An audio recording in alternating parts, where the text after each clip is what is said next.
How's Edgar? What on earth do you mean?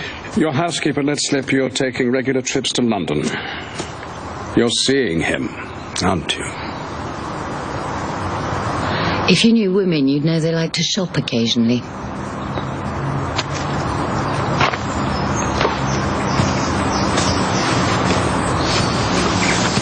Don't delude yourself you're in love with a tortured genius.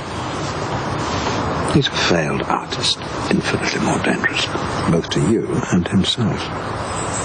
He's mine, and he needs my help. Evidently, he disagrees. You should know what he did to his wife.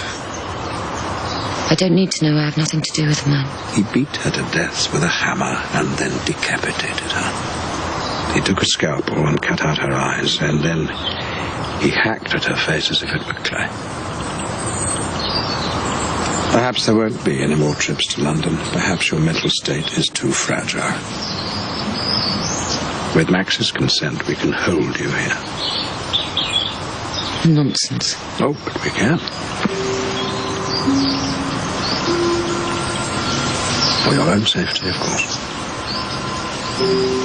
Stella, tell me where he is.